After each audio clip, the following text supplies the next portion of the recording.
What could happen inside a stalled elevator that would make a man who had ignored every woman for 3 years refuse to let the new maid walk away? Nora Hale came to Moretti Tower for one night's pay. She planned to leave before sunrise. Then the elevator stopped between floors. Whatever passed between them in the darkness awakened something Dante Moretti could no longer control.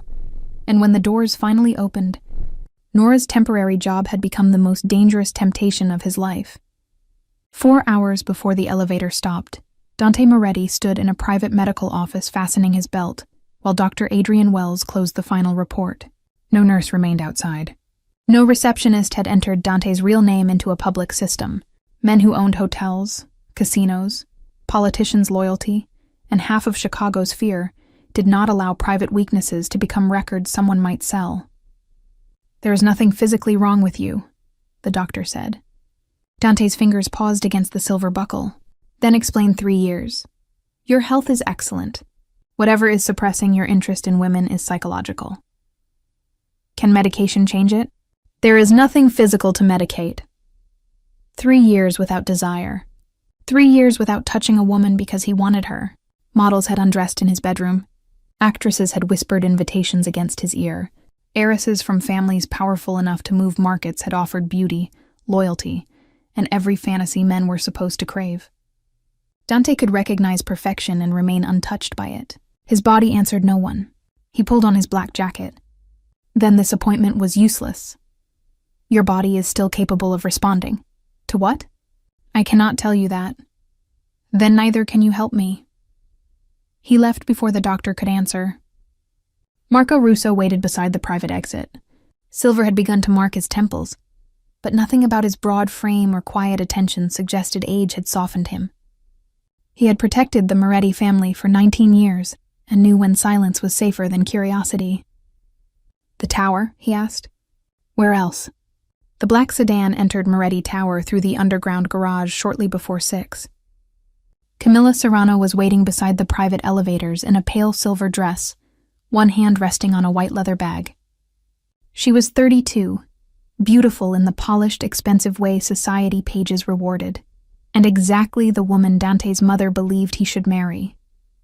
"You missed lunch," she said. "I had an appointment. Anything serious?" "No." Camilla stepped closer and straightened a lapel that did not need adjusting. Her fingertips lingered against his chest. Dante felt pressure, warmth, perfume. "Nothing more. The foundation gala is in 3 weeks," she said. "Your mother expects an answer before then." "My mother often expects answers to questions that are not hers." Camilla rose toward his mouth. Dante turned his head before her lips reached him. Her smile remained, but the warmth vanished from it. "One day you will stop treating women as an inconvenience. One day you may stop treating persistence as permission." The private elevator opened. Dante entered without inviting her. "The Serranos will not wait forever," Camilla said. "Then give them something else to do." The doors closed. Across Chicago, Nora Hale placed $12, a pawn shop ticket, and an eviction notice side by side on the narrow bed of the room she had rented above a laundromat. $12 could buy dinner or a bus ticket. It could not buy both. The pawn shop ticket could return the battered laptop containing the only life she had built entirely for herself, but only if she found $300 by Friday. The eviction notice gave her until 9 the next morning. Her phone lit up. "Grant Mercer. The car arrives at 8 tomorrow. Come home and sign the marriage papers. This childish rebellion ends now." Nora deleted the message. A second arrived before she could block the number. "Your aunt has already apologized. I am willing to forgive you once." Grant's forgiveness had always sounded like a locked door. He was 45, wealthy, respected, and accustomed to people mistaking control for protection. After Nora's mother died, her Aunt Lydia had accepted Grant's help with the mortgage, hospital debts, and a failing family business. His help became leverage. The leverage became an engagement Nora had never agreed to. Grant chose the cafe where she worked, questioned every name on her phone, and once kept her apartment keys for an entire weekend because he believed privacy made women disobedient. When he discovered the stories on her laptop, he called them filthy fantasies and told her a wife would have no need to invent dangerous men who loved too deeply. 2 days before the civil ceremony, Nora packed 3 shirts, her documents, and the laptop. She boarded a bus to Chicago before sunrise. She would rather sleep in a station than return to a house where every door belonged to Grant. A job alert flashed across her screen. Moretti Tower, emergency overnight housekeeper. $400 paid after first shift. Report by 8 p.m. Nora looked at the black and white maid uniform hanging from the back of a chair. $400 would save the room and keep Grant's car from becoming her only option in the morning. She changed, pinned her honey brown hair into a practical knot, and slid the $12 into her pocket. Before leaving, she looked at the empty desk where her laptop had once sat. "One night," she whispered. Returning to Grant would cost the rest of her life. Whatever waited inside Moretti Tower only had to cost one night. The tower rose above the river like a blade of black glass. Nora hurried through the revolving doors at 8:02 and found a stern blonde woman waiting near security. Nora Hale? Her badge read, Denise Warren, Executive Housekeeping. "Yes, the bus. Your shift began 2 minutes ago. It won't happen again. If tonight goes badly, there will not be an again." Denise handed her a temporary badge. "Phone in the locker. No photographs, no questions about guests, no wandering. If an executive speaks to you, answer briefly. If Mr. Moretti speaks to you, answer exactly what he asks and nothing more." "Which Mr. Moretti?" Denise stared at her. "That question is why temporary staff should listen." Nora swallowed the reply that came too late to be useful. $400. The supply cart had one wheel that pulled sharply left. Nora discovered this after it nearly struck a glass wall, then again when it clipped a marble column. She fought it toward the private elevator bank while balancing folded towels and sealed cleaning bottles on the upper shelf. The wheel locked. The cart stopped. Nora did not. Her hip struck the handle, a bottle tipped, and the metal frame rolled into the path of 3 men approaching from the garage corridor. The tallest stopped before it touched him. Nora caught the bottle and looked up. He wore a black suit without a tie. Dark hair was brushed back from a face too controlled to reveal ordinary irritation. Gray eyes moved from the cart to Nora's badge. He was not merely handsome.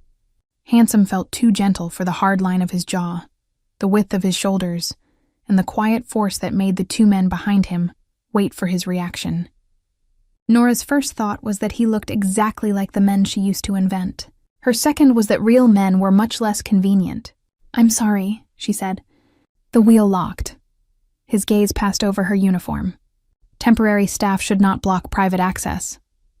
He spoke to the silver-haired man beside him rather than to Nora. The dismissal stung more than open anger. The perfect answer arrived 3 seconds too late. Perhaps private access should not be built beside broken equipment. She said nothing. $400. The stranger pressed the elevator button. Nora bent for the small black notebook that had slipped from her canvas bag. The silver-haired man picked it up first. His eyes rested briefly on the embossed initials, CV, but he did not open it. "You dropped this." "Thank you." "Marco Russo." "Nora Hale." "I know. Your badge." The elevator opened. The stranger entered. Marco followed, then paused. "Get that wheel replaced before it throws you into someone less patient." Nora glanced toward the man inside. "That was patient?" Marco's mouth almost curved. "For him." The doors closed. Denise appeared from the service corridor seconds later. "What did you do?" The cart stopped. That was Dante Moretti. Nora looked at the closed elevator. The owner of the tower, the hotels, the casinos, and enough people's fear that you should never make me explain his name in the lobby again. Service Lift 3 had failed. Lift 4 had flooded on 42. By 10:30, Denise shoved a private access card into Nora's hand. "Executive dining room on 48. Take the west lift. Do not press 50. You already said that. I'm saying it again because curiosity makes people unemployed." Nora rolled the replacement cart into the private elevator. The doors were almost closed when a large hand caught them. Dante Moretti stepped inside. Of course. He had removed his tie, and the first button of his white shirt stood open. Without guards around him, he seemed more dangerous, not less. His gaze settled on the cart. "Under control this time?" "The cart was never the problem. One eyebrow lifted. No? The wheel was. A distinction housekeeping may find comforting. They already replaced it. Then the tower survives. The elevator began rising. Mirrored walls made not looking at him impossible. Nora could see him from every angle while pretending to watch the floor numbers. His scent reached her when the ventilation shifted. Cedar, clean skin, and something darker beneath it. He caught her gaze in the reflection. You look at people differently when they are not blocking your path, she said before caution could stop her. Do I? In the lobby you saw a uniform and a problem. Should I have seen something else? Heat climbed her neck. That is not what I meant. Then say what you mean. The elevator shuddered. The cart slammed into the side wall. Nora reached for it, but the floor dropped beneath her feet. The lights died. She never felt herself hit the ground. A hard arm closed around her waist and pulled her against a solid body. The elevator stopped with a metallic scream. Darkness swallowed everything. For several seconds, neither moved. Nora's cheek rested near the open collar of Dante's shirt. One hand had caught his shoulder. The other was trapped between them. His arm remained tight around her lower back. Are you hurt? His voice sounded lower in the dark. I don't think so. That was not an answer. No, I'm not hurt. Then breathe. I am breathing. Barely. She became acutely aware of his hand at her waist, the heat gathering between their bodies, and the steady beat beneath the palm trapped against his chest. You can let go now. His arm loosened but did not disappear. So can you. Her fingers were twisted in the front of his shirt. She released him immediately. Dante's hand slid away. The absence felt colder than it should have. A dim red emergency light flickered near the floor. The ventilation stopped. Warmth began gathering inside the car. Dante pressed the emergency button. Nothing. He lifted the phone. Silence. That seems encouraging, Nora said. Do you always talk when you're nervous? Do you always sound offended when machinery fails? Machinery usually knows better. Maybe it hasn't met you. The red light pulsed. For an instant, something almost like amusement touched his mouth. The elevator shifted. Nora caught the cart. Dante reached at the same time. His hand closed over hers. The contact lasted less than a second, but his fingers tightened. Nora looked at their hands. You can move yours. He released her. She rubbed her fingers together. What? Nothing. You looked as if something happened. The elevator moved. That is not what I meant. He turned away and opened another button of his shirt. The air was becoming hot. Nora watched the movement, then forced her gaze back toward the dead panel. How long can it stay like this? Until someone opens it. Very reassuring. You wanted honesty. I wanted a number. Numbers do not open doors. Neither does your personality. Dante looked at her. The emergency light flashed, revealing surprise, then control. You're unusually brave for someone whose hands are shaking. They are not. They were when I held them. The words changed the air. Nora folded her hands behind her back. You are very sure of yourself. No, that is the problem. Before she could ask what he meant, the elevator jolted again. A side panel snapped loose. Dante moved instantly, turning between Nora and the metal edge. The panel struck his shoulder. Fabric tore. His hand hit the mirror beside her head while the other arm closed around her waist. The car tilted several degrees. The pose was too close, too intimate, and completely unavoidable. Nora could feel the heat of him through the torn shirt. His face hovered inches above hers. Still not hurt? He asked. No. You're shaking now. The elevator is tilted. That is not why. His gaze dropped to her mouth. Nora felt the change in him before she understood it. His breathing deepened. The hand at her waist flexed. He looked less like the controlled man from the lobby and more like someone fighting himself. Why are you looking at me like that? She whispered. I don't know. The honesty unsettled her. The car leveled. Dante stepped back with visible effort. His shirt had torn from shoulder to upper chest, exposing a narrow cut where the metal had caught him. Blood traced a dark line over his skin. Nora reached instinctively, then stopped. Dante looked at her raised hand. Why did you stop? Because I don't know you. Would knowing my name make this safer? No. Then why does it matter? Because people usually ask before strangers touch them. Something changed in his expression. Her hand remained suspended between them. You notice the cut? He said. Yes. Does it need attention? Probably. Then decide. You are very strange. So, I have been told. Nora placed 2 fingers lightly near his shoulder. Dante's entire body went still. The touch was careful. She followed the line of the cut, checking for metal beneath the skin. Her fingertips moved lower by less than an inch. Heat struck him with such sudden force that he closed one hand around the cart. For 3 years there had been nothing. Now one shy woman's fingers rested against his chest, and every quiet part of him came alive at once. Nora felt the muscle tighten beneath her touch. She began withdrawing. Dante caught her wrist, not hard, only enough to keep her palm where it was. Wait. Her pulse jumped beneath his thumb. Did I hurt you? No? Then what? He looked down at her hand. 3 years. What about them? Nothing. The word came rough. For 3 years, nothing.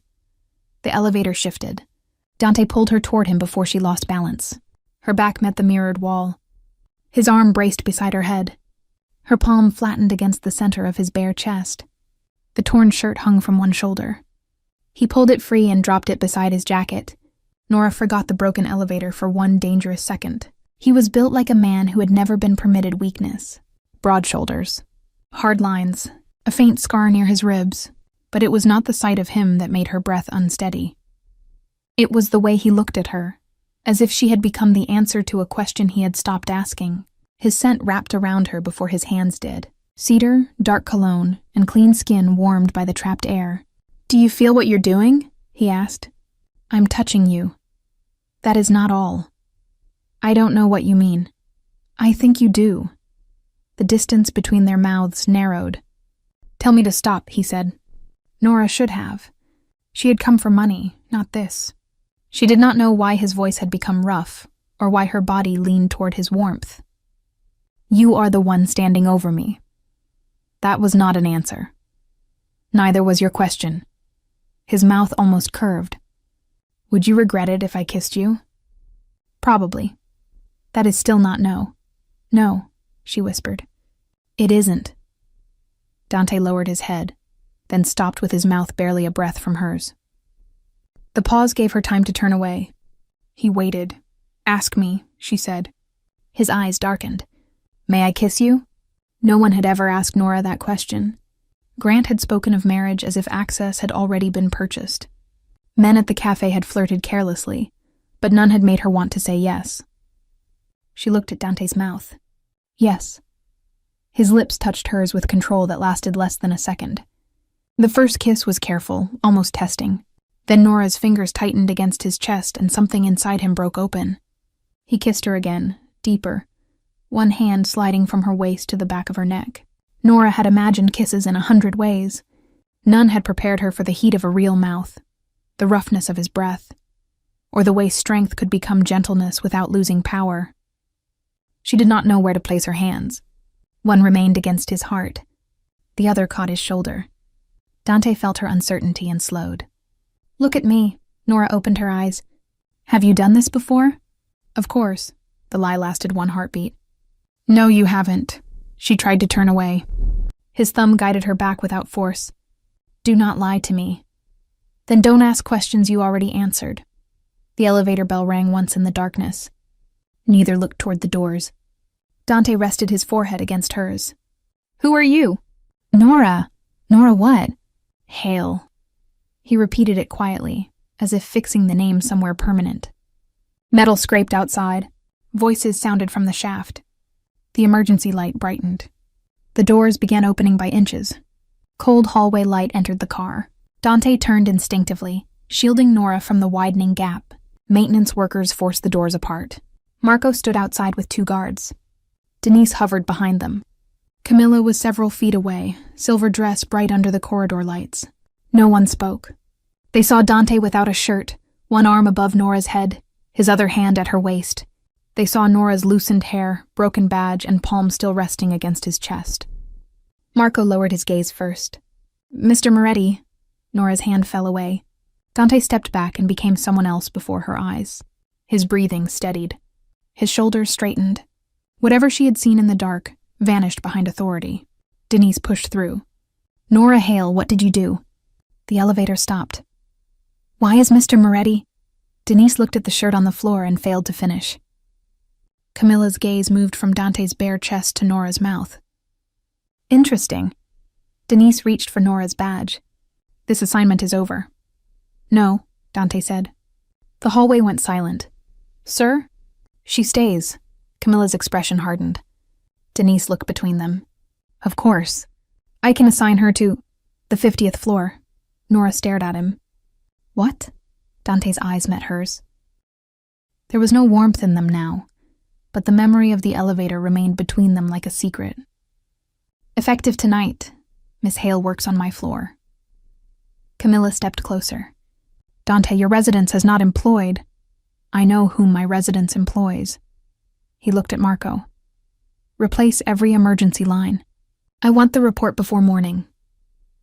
Then he turned toward the private corridor. After 3 steps, he stopped without looking back. Bring Miss Hale to my office at midnight. Nora watched him disappear behind frosted glass. Denise pulled Nora into a supply room and shut the door. Do you understand what you just did? I got trapped in an elevator. With Dante Moretti. I noticed when everyone stopped, breathing. No woman works on his floor. Camilla seemed interested. Miss Serrano visits. When the family arranges it, she does not stay. No one stays. Denise paced once between shelves of towels. 3 years, Nora. He has dismissed assistants for wearing perfume too strongly. He sends actresses out of private dinners without touching their hands. You have been here 4 hours, and he is moving you into the only residence in the tower where women are not allowed.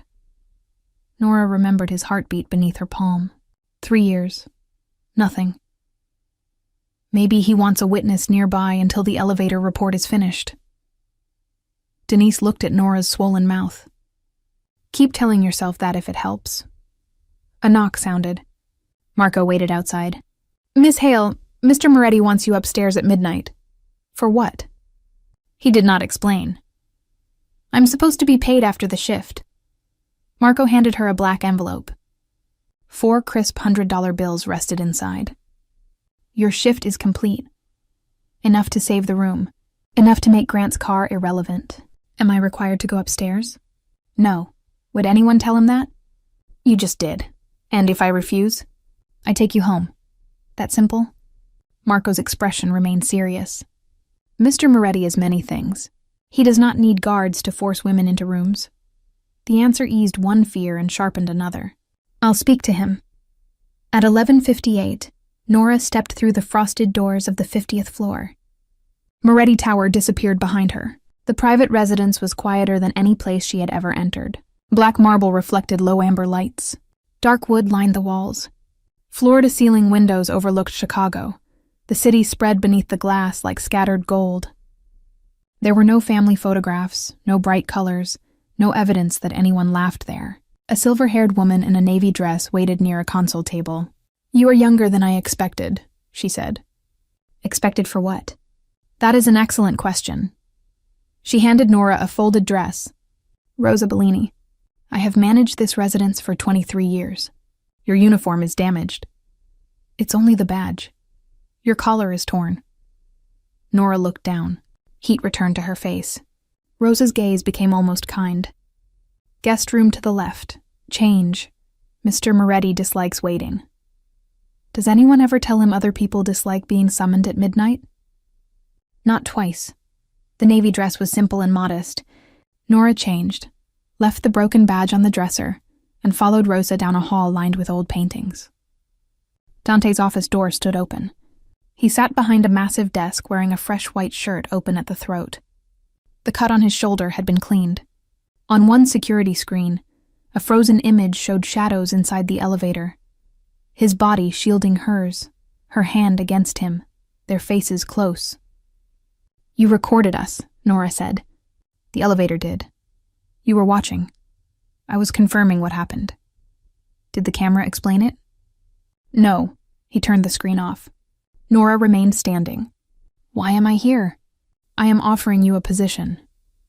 You announced that before asking. 6 weeks on the private floor.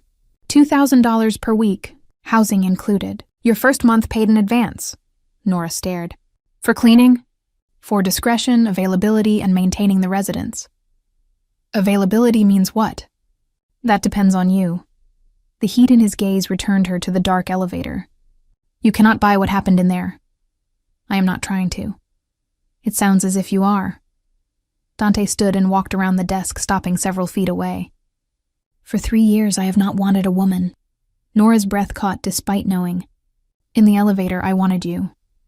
The blunt confession was more intimate than the kiss. And now you want to keep me here until you understand why. Yes. You could try flowers. I do not think flowers will answer the question. That was sarcasm. I know. Do you? His mouth almost moved. I am learning. Nora looked toward the windows. $2,000 a week could recover her laptop, secure a new apartment, and hire someone to stop Grant from using her aunt's debt as a leash. Yet the money could also become another locked door if she was not careful. If I take the job, anything personal is separate. Agreed. If you ask to touch me and I say no, the salary stays the same. Yes. My room remains mine. You knock. Yes. My notebook, phone, and laptop are private. Unless they threaten security. A story does not threaten security. His gaze flicked to the canvas bag near her feet. Agreed. And you do not treat me as if I disappear when other people are watching. Something unreadable crossed his face. What does that mean? It means if you are ashamed of what happened in the elevator, do not ask for it again. I am not ashamed. You looked through me the second the doors opened. There were people watching. Exactly. Dante took one step closer. You expected me to kiss you in the hallway? Nora's face heated. That is not what I said. Then say what you mean. She lifted her chin. Do not make me feel important in private and invisible in public. He held her gaze. Agreed. Nora did not know then how deeply that promise would wound her when he broke it. She reached into her bag for identification. The pawnshop ticket slipped free and landed near Dante's shoe. He picked it up before she could. Give me that. He read only the amount and redemption date. A laptop? It is mine. Why pawn it? Landlords do not accept pages as rent. Pages? She took the ticket. You agreed my things were private. You have not signed anything. Then perhaps I should leave. She turned. Nora. The way he said her name stopped her. Not Miss Hale, not employee. Nora. She looked back. Was the elevator a mistake? He asked. It stopped unexpectedly. That is not what I meant. The kiss? Yes. Her pulse quickened. I don't know. Neither do I. You sound offended by uncertainty. I am. Then practice. Practice what? Not controlling every answer. Something dangerous and hungry entered his eyes. He approached until only a narrow distance remained. May I kiss you again? He had remembered. No falling elevator, no red light, no fear disguised as adrenaline. Full light, open space, and a door she could walk through. Yes, Nora said. Dante touched her face and kissed her. The response was immediate. The moment their mouths met, he knew the elevator had not been responsible. Nora's hands rose to his chest. Dante deepened the kiss, drawing her closer, until the desk pressed behind her hips. She followed him uncertainly. When his lips moved along her jaw, she made a quiet sound that broke another layer of his restraint. His hand found her waist. Nora stiffened. Dante stopped. What? Nothing. Do not lie. I'm not. You are. He touched her chin and turned her face back. You had never been kissed before the elevator. Her cheeks burned. I thought I managed. You did. Then why ask? Because you are afraid now. Nora could have lied. I've never been with anyone. Dante's hand dropped from her waist. Grant. He never had permission. But you were expected to marry him. Expected is not the same as agreed. Dante stepped back. The distance felt abrupt and cold. You should have told me. You didn't ask. You wrote rules for everything except that. I didn't know we would reach this point tonight. He ran one hand through his hair. The first uncontrolled gesture she had seen. You need the job. Yes. You have nowhere else to go tomorrow. I have a room if I pay before 9. And I am your employer. Nora understood. So now I'm too desperate to want you? I did not say that. You didn't have to. Nora, I can be poor and still know what I want. Can you? Yes. You met me 4 hours ago. You kissed me twice. That proves desire, not judgment. Perhaps I don't need judgment tonight. The words surprised both of them.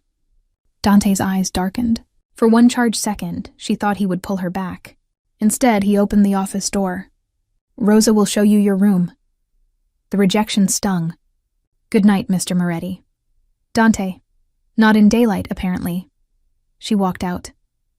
Dante remained beside the open door long after her footsteps disappeared. Her inexperience should have cooled him. Her financial dependence should have made distance easy. Instead, the knowledge that the uncertain kiss in the elevator had been her first sharpened every instinct he was trying to control. For the first time in 3 years, the problem was not that he felt nothing. It was that he felt too much for the one woman he should have left alone. Morning transformed him. Rosa entered Nora's suite at 7 with a fresh uniform folded over one arm. You are the elevator girl. I prefer Nora. Good. People who accept labels too quickly spend their lives wearing ones they did not choose. Rosa placed the uniform on the bed. Breakfast at 7:30. Mr. Moretti takes coffee without sugar, eggs he rarely eats, and telephone calls no one enjoys. Does he always eat alone? For 3 years. Nora looked at her. Rosa looked back. Everyone knows better than to discuss it. Yet everyone mentions it. I may like you. At 7:30, Dante sat at the kitchen island in a charcoal suit, reading messages on a tablet. He did not look up when Nora entered. Her body remembered the office even if his expression did not. Good morning, she said. Miss Hale. The formal name landed exactly where he intended. Rosa has your schedule. Library, west sitting room, dining inventory. My office is not entered while I'm away. Understood. Your first month's salary has been deposited. Thank you.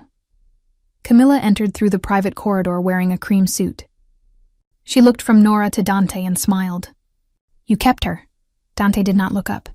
Miss Hale is temporary staff. Do not turn housekeeping into gossip. Nora felt the words strike harder than they should have. Temporary staff. Less than 12 hours earlier, he had kissed her as if 3 years of hunger had found one name. Camilla's satisfaction sharpened. Of course. Dante lifted his coffee. Anything else, Miss Hale? Nora stared at him. No. Then continue your work. She walked away before humiliation reached her eyes. Behind her, Dante's hand tightened around the cup until the porcelain cracked. He had chosen the cruel sentence because it was safer than allowing Camilla to see how much Nora affected him. The excuse did not make it less cruel. The private floor was a life designed to prevent surprise. Dante's shirts were arranged by color, fabric, and season. His books were ordered by subject, then language.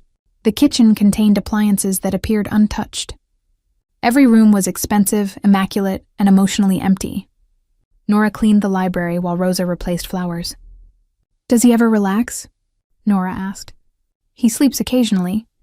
That is not the same thing. No. Why does he live like this? You ask many questions. No one answers. Perhaps that is why you continue. At noon, Dante returned with Marco and 2 attorneys. He passed through the library while Nora stood on a ladder dusting upper shelves. His eyes lifted to her legs, then immediately to the book in her hand. That volume belongs 3 shelves lower. It was 3 shelves lower. It was also in the wrong century. One attorney stopped speaking. Marco looked down at the carpet. My books are arranged according to my system. Your system placed an 18th century memoir beside modern crime fiction. It was there for a reason. What reason? Dante looked at the spine, then at her. I no longer remember. Then my system wins. He took the book and placed it where she indicated. Do not fall. That sounded concerned. It was an instruction. Of course. He walked away. Marco followed, but not before giving Nora a look that might have been approval. That night, the penthouse silence kept her awake. At 2:17, the private elevator bell sounded once. A minute later, again, Nora pulled on a thin robe and stepped into the hall. Light glowed beneath the elevator control room door. She knocked. No answer. She entered. Dante stood before a wall of monitors wearing black trousers and a white shirt with sleeves rolled to his elbows. The center screen showed elevator footage. Nora thrown toward him, his arm closing around her, darkness swallowing the image. He paused before the kiss. Do you watch all employees after midnight? She asked. Only the ones who rearrange my library. Exclusive. He turned. His gaze moved over her robe, bare feet, and loose hair. She looked younger without the uniform, and somehow more dangerous. Why are you awake? The elevator bell. A sensor is being tested. I thought someone was trapped. Someone was. Nora looked at the screen. Did you find your answer? Yes. The elevator? No. His eyes returned to her. You. Her fingers tightened around the robe belt. That is short for a man who likes complete control. Dante crossed the room. I spent all day trying not to come to your door. Why didn't you? Because you told me you had never been kissed. That did not change overnight. No. He stopped close enough for her to feel warmth. Neither did what I want. Then what are you doing? Giving you another chance to say no. You already gave me one. You were angry. I am still angry. Good. Anger is honest. He lifted one hand but did not touch her. Your job remains. Your room remains. Your salary remains. If you want distance, take it now. Nora looked at the open hallway behind her, then at the hunger he no longer hid. And if I stay? Then I stop pretending I do not know your answer. She placed her hand in his. He drew her closer slowly. His mouth met hers with restraint, holding back a storm. Nora touched his shoulders, more certain than before. Dante felt the difference and deepened the kiss. The control room disappeared. There was only warmth, breath, and the quiet sound she made when his lips moved along her throat. He carried her toward his bedroom, then stopped at the threshold. Push me away now, Nora. She touched his face. Open the door. The room beyond was dark except for city light crossing black sheets. Dante placed her on the edge of the bed and stood before her as if he had forgotten what came after wanting. Nora reached for him. You are thinking too much. I have not done this in 3 years. I have never done it. A rough, disbelieving laugh escaped him. Then we are both in trouble. He kissed her slowly, learning her reactions with care that contradicted every rumor attached to his name. He did not turn every movement into a question. Instead, he watched. When she leaned closer, he continued. When she drew back, he waited. When nervousness entered her breathing, his hand stilled against her waist until she chose to move it herself. Each choice made his restraint more fragile. She had expected power to be impatient. Dante's patience became its own intensity. When fear briefly crossed her expression, he stopped completely. Look at me, she did. Tell me to stop. Nora wrapped her arms around him. Stay, he did. The night unfolded in whispers, pauses, and touches that made Nora understand why imagination had never been enough. Dante held himself back until she stopped holding fear inside her body. When the final distance disappeared, he stayed still, forehead against hers, waiting for discomfort to ease and trust to return. You decide, he whispered. Nora pulled him closer. Later, with the city blurred beyond the windows, she lay against his chest, listening to the heartbeat she had first felt inside the elevator. Was it only me? She asked. What? The elevator. Tonight. Was it only because your body finally decided to work again? His hand moved slowly along her back. I don't know. Honesty hurt more than a lie. Nora lifted her head. Then what do you offer? Tonight. She should have asked for more. Instead, she closed her eyes. Stay until morning, she said. The request changed his face. All right. She slept with his arm around her. Morning arrived cold and bright. Nora reached across the bed and found empty sheets. Dante's side was cold. She dressed and found him in the kitchen, immaculate in a black suit, speaking to Marco about hotel security. Camilla stood beside the window, scrolling through her phone. Dante glanced at Nora once. "Miss Hale, Rosa has your schedule." The hope from the night before cracked quietly. "You said you would stay until morning." "It is morning. You know what I meant." Marco turned toward the windows. Camilla looked up with interest. Dante's expression closed. "Miss Hale is temporary staff. Private matters are not discussed at breakfast." Nora felt as if he had stripped every tender word from the night and left her standing in the cold. Camilla smiled. "How sensible." Nora lifted her chin. "Of course, Mr. Moretti." She walked away before he saw the tears she refused to give him.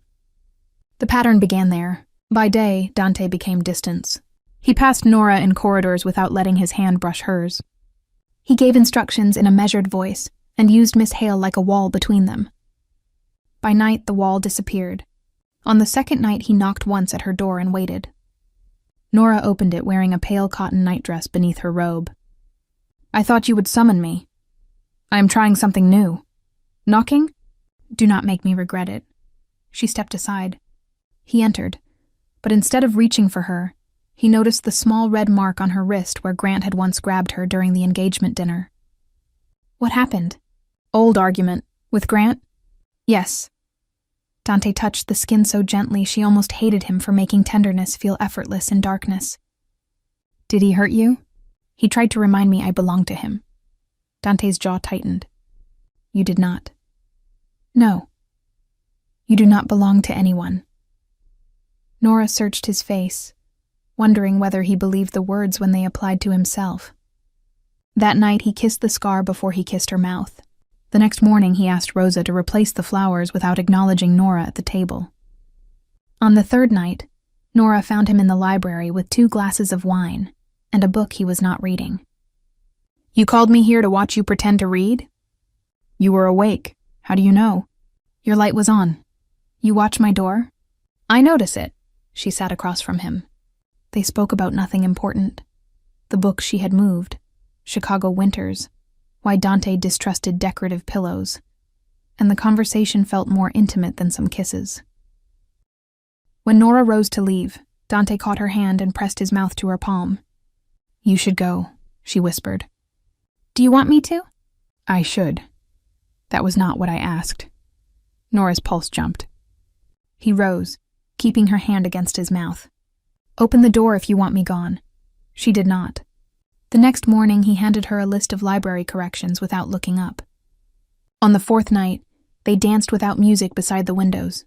Dante's hand rested at her waist. Nora's cheek lay near his chest. "You do not dance badly," he said. "That sounds almost kind." "Do not become accustomed." Too late. He smiled, small and unwilling. Nora carried the image into sleep. At breakfast, he called her Miss Hale and asked for coffee. Each private moment pulled her deeper. Each daylight rejection reminded her that the relationship had walls. She told herself 6 weeks would end. She would take the money, recover her independence, and leave. Then Dante looked at her after midnight, as if every second apart had cost him something, and leaving became harder to imagine. At the end of the first week, he returned early and found Nora laughing with Marco near the service entrance. Marco was repairing the clasp on her damaged staff badge. His fingers worked close to the white collar. Dante's gaze dropped to the contact. "Is there a problem?" Marco released the badge. "Broken clasp. Housekeeping can replace it." "Housekeeping gave me the broken one," Nora said. "Then buy another." "With the generous salary you keep mentioning?" "If necessary." Marco handed it back and left. Nora watched him go. "You frightened him." "Marco is not easily frightened." "Then you annoyed him. He will recover." Nora tilted her head. "Were you jealous?" "No." You answered quickly. Because the answer was simple. "Of course." That night he kissed her with unusual intensity, backing her against the library door and stopping with his mouth at her ear. "You know what happens when you look at another man and laugh like that?" "I was not looking at him like anything." You were smiling. Am I forbidden from smiling? No. His mouth moved along her jaw. But I am done pretending it does not make me jealous. Nora's fingers caught his shirt. That almost sounded honest. It was a warning. To whom? Myself. The private dinner that changed the balance between them took place 10 days after the elevator. 12 men gathered around Dante's dining table, casino investors, hotel partners, and 2 city officials whose names appeared often in newspapers and never beside the whole truth. Camilla sat at Dante's right wearing deep red. Nora served wine beside Rosa. Dante did not look at Nora directly, though she felt his awareness every time she crossed the room. The previous night he had held her beneath city light and whispered her name against her throat. Now she could have been any member of staff. Near the end of dinner, a heavy-set investor named Paul Voss caught Nora's wrist as she reached for his empty glass. So this is the elevator girl. Conversation softened but did not stop. Nora tried to pull free. Please release me. Paul smiled, his breath thick with whiskey. The whole tower knows. Private elevator breaks, boss loses his shirt, pretty maid gets promoted, efficient first shift. His thumb pressed into the inside of her wrist. Does private service extend to guests? The chair at the head of the table moved. Dante reached Paul before Nora understood he had stood. He closed one hand around the investor's wrist and forced it backward until the smile collapsed into pain. Take your hand off her. Dante, it was a joke. Dante increased the pressure. Paul released Nora. I did not laugh. Neither did I. Apparently. Dante shoved the man's hand flat against the table. Glasses shook. Touch her again, and it is the last thing you do with that hand. Silence filled the room. Camilla stared at Dante, then Nora. Dante looked at the red marks around Nora's wrist. Go upstairs. The order struck harder than Paul's grip. I can finish serving. Rosa will finish. Dante, now. Nora placed the bottle down and left beneath every watching eye. She waited in her room for anger to settle. It did not. Protection should have made her feel safe. Instead, she felt claimed and dismissed in the same breath. Near midnight, someone knocked. Dante remained outside when she opened the door, as if remembering the rule. His knuckles were bruised. A white bandage wrapped one hand. Come in, Nora said before he asked. He stepped inside. You hit him after I left. Yes. Why? He touched you. Many people touch me. Not like that. And that made me yours? His jaw tightened. I did not say you were mine. You didn't need to. Nora held up her wrist. Did you hurt him because he frightened me? Or because he touched something you think belongs to you? Both. The honesty stunned her. That is not a good answer. It is the truth. Grant used to say he protected what belonged to him. Dante's expression changed. I am not Grant. Then do not sound like him. He tried to force you into marriage. He offered safety, money, a house, and everything people said I should want. The price was that I stopped being a person when he entered the room. Nora's voice shook, but she did not look away. I did not run from one beautiful cage to enter a more expensive one. Dante moved closer, then stopped before touching her. You believe this is a cage? At night, no. The answer hurt to admit. In daylight sometimes. He looked at his injured hand. I do not know how to do this. Do what? Want someone. The anger inside Nora softened despite her resistance. Dante raised his eyes. I know how to protect people. I know how to remove threats. I know how to control rooms and men who believe they cannot be controlled. I do not know how to watch another man put his hand on you and remain reasonable. I did not ask you to be reasonable. What did you ask? To see me before you defend me. He lifted one hand toward her face and waited. Nora leaned into it. His palm settled against her cheek. I see you. Only now? More than I should. He kissed her slowly at first, then with the desperation he had hidden at the dinner table. Nora felt his anger become vulnerability beneath her hands. He held her as if reassurance required touch. If you want me gone, open the door, he said against her mouth. Nora looked at the dried blood on his knuckles, the fear in his eyes, and the powerful man waiting for her choice. She reached behind him and turned the lock. Later, forehead against hers, he whispered, "I could have killed him." That would have been inconvenient for the dinner schedule. A surprised laugh escaped him. Brief, rough, unfamiliar. Nora smiled. "You laughed." "No, you did. Do not tell anyone. Your reputation would never recover." For one quiet hour, daylight and darkness seemed capable of belonging to the same man. The next morning, Dante stayed until Nora woke. He sat in the chair near her window, head tilted back, injured hand open on the armrest. It was not enough, but it was something. That evening, 3 assistants carried boxes into Nora's sitting room. Jewelry, shoes, designer dresses, a tablet displaying cars. Nora stared until Dante appeared in the doorway. "What is this?" "Choose something." "Why?" "Because I want to give you something." "You already pay me." "This is not salary." "Is it an apology?"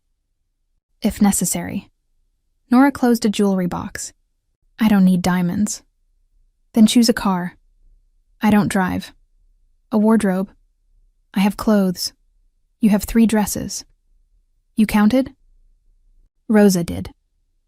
From the hall, Rosa said, "Do not involve me in your bad decisions, Mr. Moretti." Nora hid a smile. Dante ignored her. "Name something."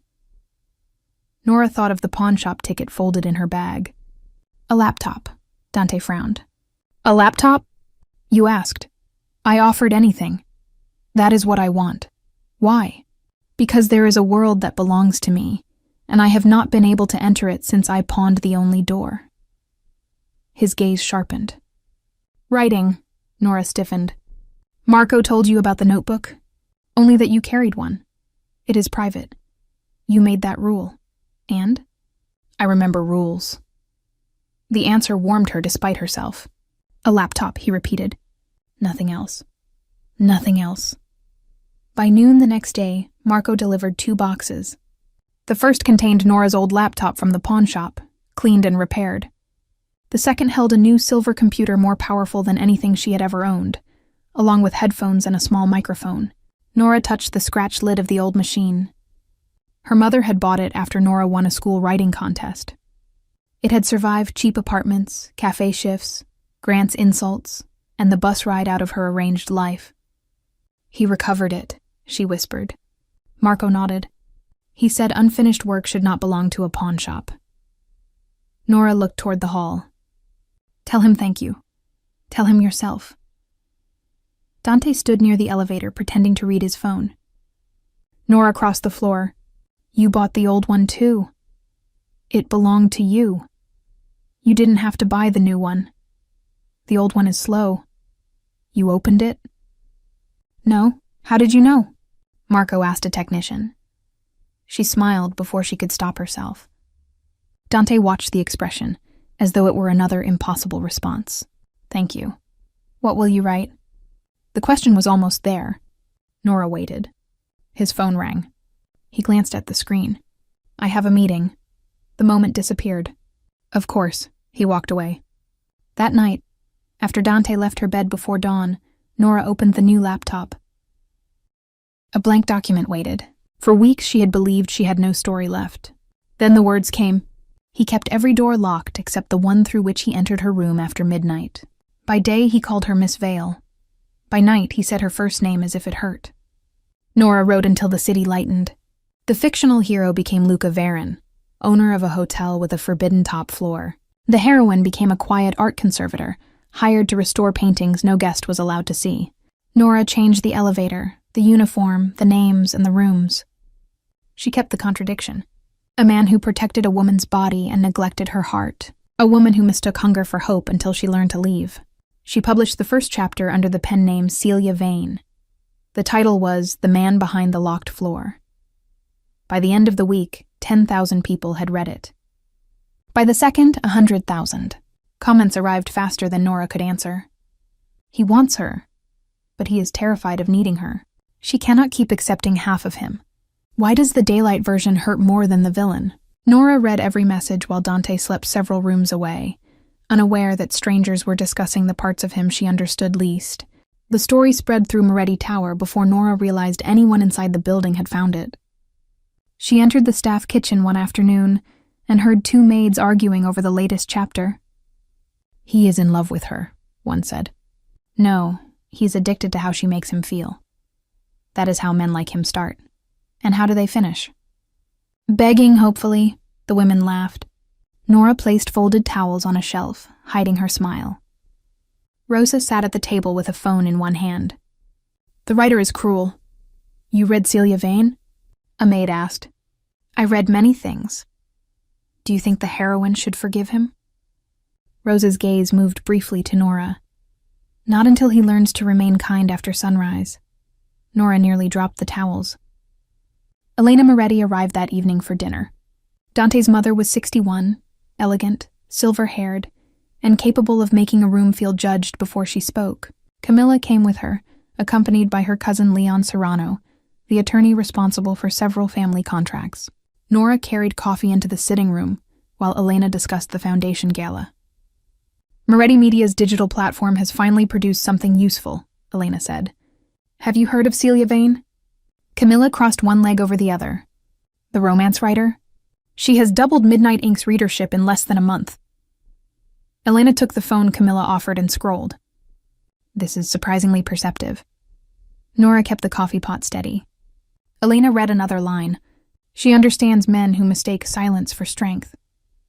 Dante glanced toward Nora. Nora looked at the cup she was filling.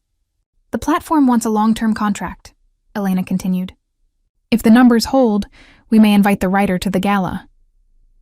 "No one knows who she is," Camilla said. "Mystery cells." Elena handed back the phone, then looked at Nora for the first time. "The coffee is cold." It was not.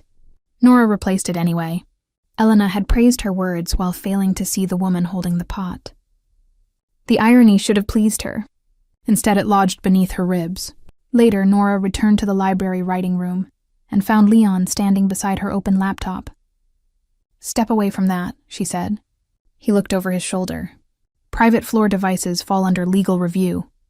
That is my computer. Used inside a Moretti residence." He placed one hand on the lid. "Passwords? No. Your employment agreement includes security compliance. It excludes my writing.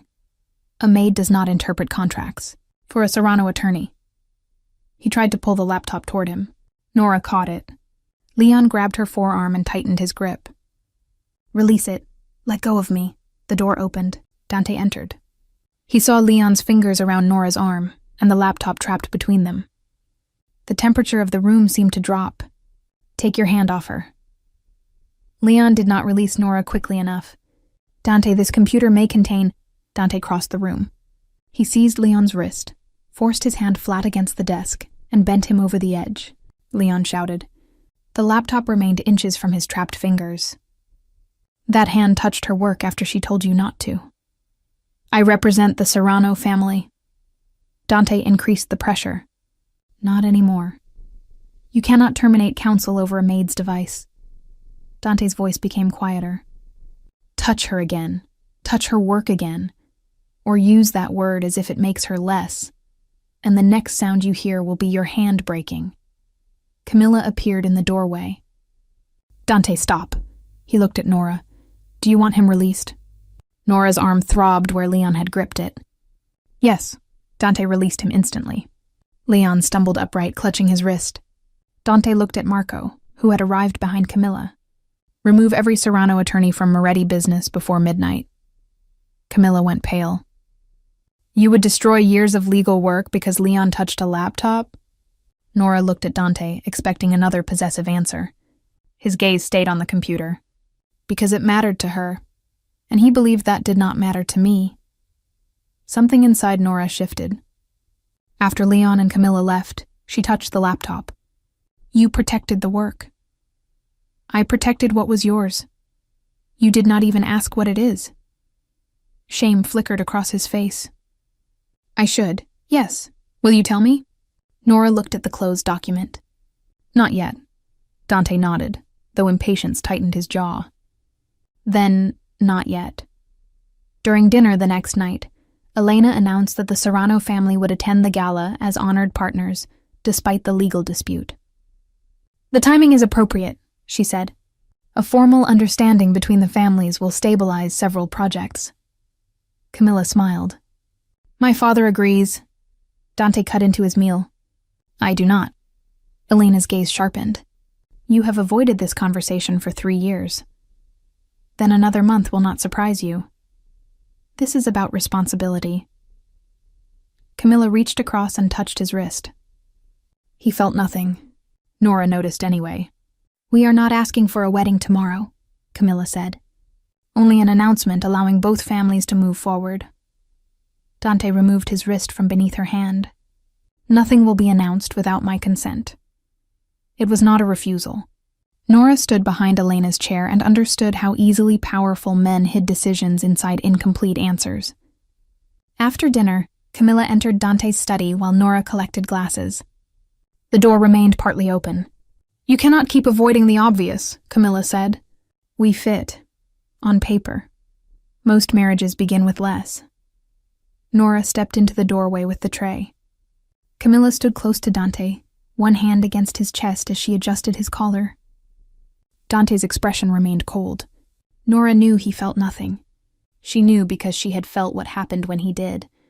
The knowledge did not stop jealousy from cutting through her. A glass tilted. Nora caught it before it fell. Camilla turned.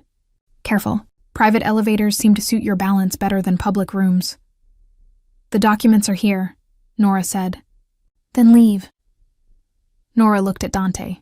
He should have corrected her. He should have remembered the promise. Voices sounded in the adjoining room. Serrano advisors. Vittorio Moretti. A negotiation whose value Nora could not imagine. Dante's expression closed. "Nora, you may leave."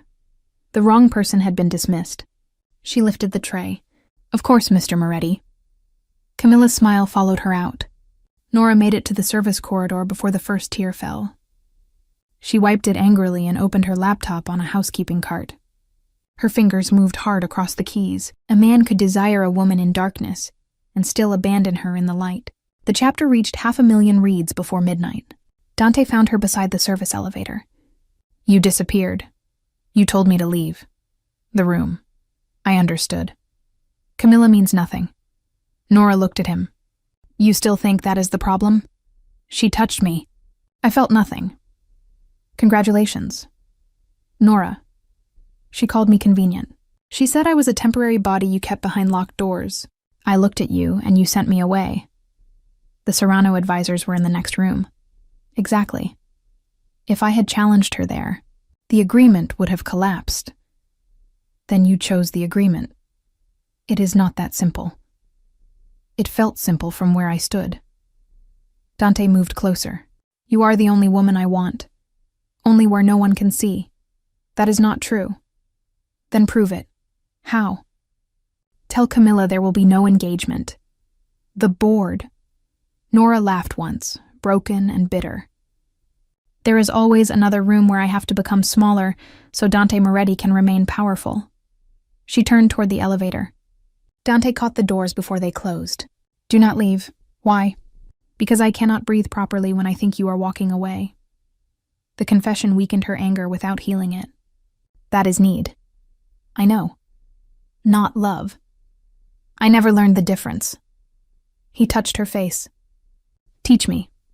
Nora's eyes burned. "I am not another service you call after midnight." "I know. Do you?" He kissed her, then stopped himself and drew back. His voice came rough. "Tell me to stop." This time Nora did not reach for him.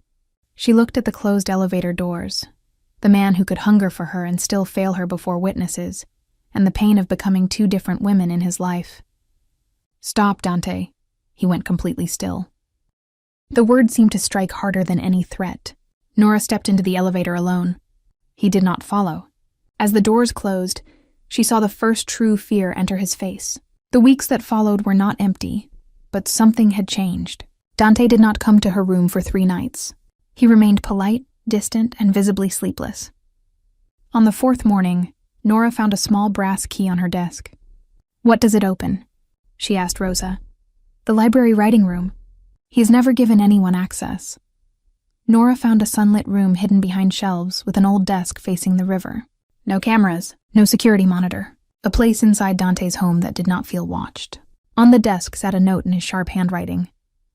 I will not ask what you write until you choose to tell me.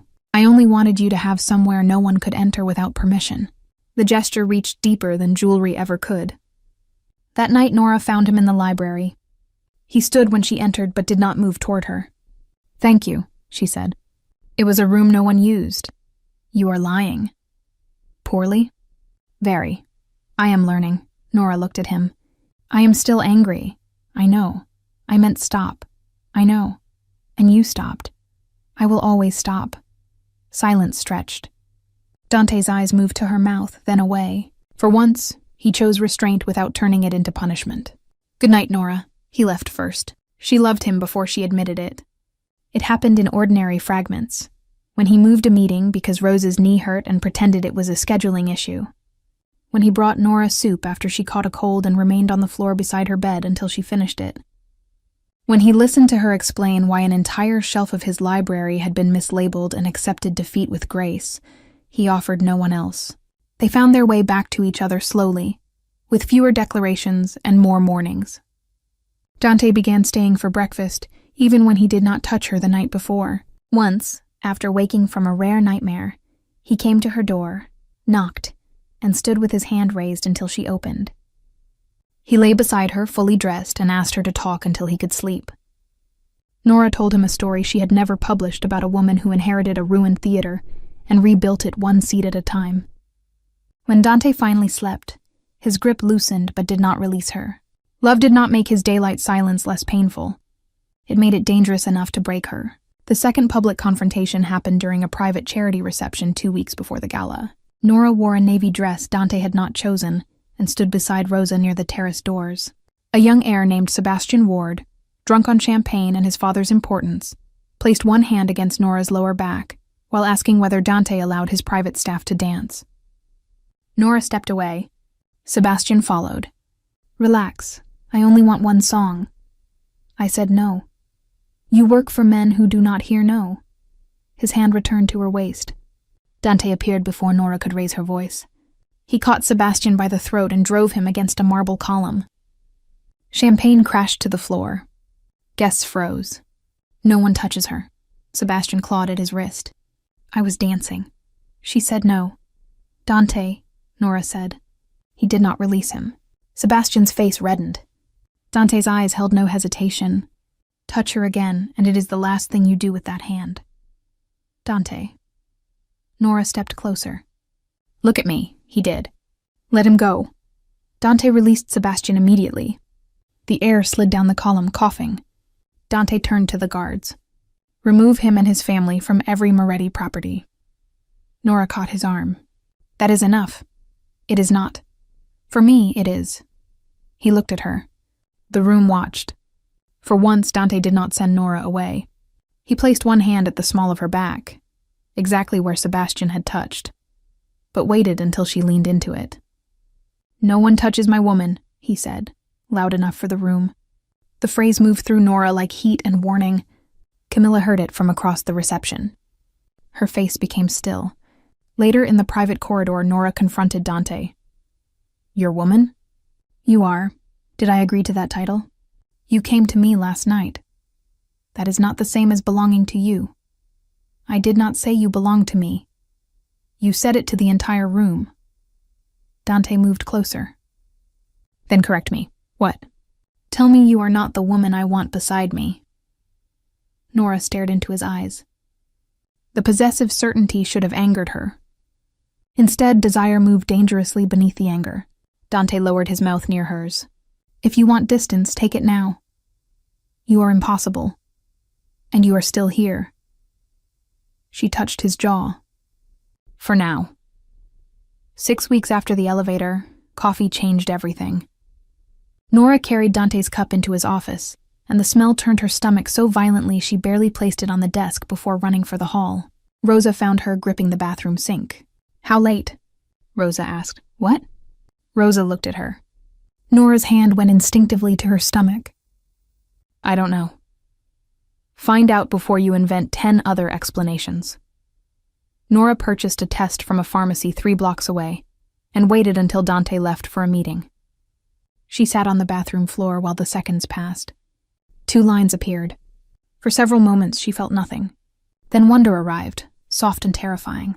She placed both hands over her still flat stomach and imagined gray eyes, dark hair, a small hand closing around one of Dante's fingers. Love rose before fear could stop it. Then Camilla's words returned. Temporary, convenient, closed doors. The gala was 12 days away. Elena had sent formal invitations that morning. A private family announcement was listed before dinner. Nora did not need anyone to explain what announcement Elena intended.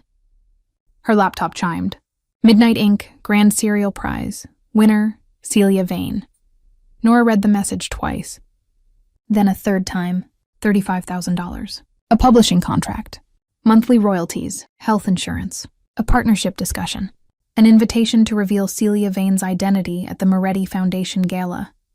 She sat on the bed and laughed once, a broken sound between relief and disbelief. In one morning, she learned she was carrying Dante's child and earned enough money to leave him. The laptop he had given her had become the door out of his locked floor. She waited for him that evening. Dante arrived after 10, loosened his tie, and found Nora sitting near the windows. You are awake. I need to tell you something. His phone rang. He looked at the screen. 1 minute. He answered, turned toward the hall, and spent 15 minutes discussing the Serrano family, gala security, and Elena's insistence that dinner seating remain unchanged. Nora listened until courage became quiet. When he ended the call, he touched her shoulder. What were you going to say? Did you end the Serrano announcement? His expression closed. I told you nothing happens without my consent. That is not the same as ending it. I am handling it. When? Nora, before the gala? He exhaled. This is complicated. No, business is complicated. Choosing whether you intend to marry another woman is simple. I am not marrying Camilla. Then, say it where she can hear. I will deal with my family in my time. Nora understood his time could consume the rest of her dignity. She thought of the child inside her. She thought of Grant's house, where decisions arrived as protection and became walls. And what am I supposed to do until then? Trust me. You ask for trust only when you do not want to give an answer. Dante's gaze hardened. What happened today? Everything. Nothing. He caught her hand. You were going to tell me something. Nora looked at his fingers around hers. I won a writing contest. Surprise replaced suspicion. The stories? Yes. How much? 35,000. A genuine smile appeared. Talented girl. He pulled her closer and kissed her forehead. I knew the laptop was a good choice. Nora waited for him to ask what she wrote, what name she used, why the contest mattered, how many people read her work, or what the stories meant. He asked none of it. His phone rang again. I have to take this. He walked into the office. Nora stood alone with his kiss still warm on her forehead and the truth still locked inside her. He wanted her. He protected her. He knew the sound of her breath in darkness. He did not know the title of the world she had built. Nora packed after midnight. She took the clothes she owned before Moretti Tower, both laptops, her notebooks, original documents, and the pregnancy test wrapped in tissue. She left the designer dresses, jewelry, and private floor key. On Dante's desk, she placed the page containing the rules he had agreed to. The line about public dignity was circled. Beneath it, she placed one sentence from the chapter she finished that morning. She had loved him most after midnight. She left because she needed a life that survived the sun. Nora used the service stairs. She did not trust herself inside the elevator where everything had begun. Dante returned from a late meeting at 2. The penthouse felt wrong before he reached the private hall. Nora's light was off. Her door stood open. The room was empty. He saw the bare closet, cleared desk, untouched jewelry, and key beside the printed line. He read it once. Then again, the paper shook in his hand. Marco. His voice carried through the silent floor. Marco appeared within seconds. Boss? Find her. Marco looked into the room. Did she leave voluntarily? Dante turned. Find her. That was not my question. Every station, airport, hotel. She is not a fugitive. Dante's control cracked. He struck the glass panel beside the elevator. A web of fractures spread beneath his fist. Blood appeared across his knuckles. Find her, he said again, quieter. Make sure she is safe. Do not bring her back by force. Marco nodded. That is a better order. 3 days passed. Nora was not at the bus station, airport, or old rented room. The landlord said she had paid the final balance and collected her remaining bag before dawn. Grant's car arrived at 8 and found the room empty. By noon, Grant had begun calling every number connected to Nora's aunt. Dante did not sleep. The penthouse became a collection of absences. No soft footsteps in the library. No light beneath Nora's door. No quiet typing after midnight. Her scent faded from his sheets. The elevator bell rang, and his body turned before reason reminded him she would not step out. At night, he stood inside the repaired elevator and placed one hand against the mirror where her back had rested.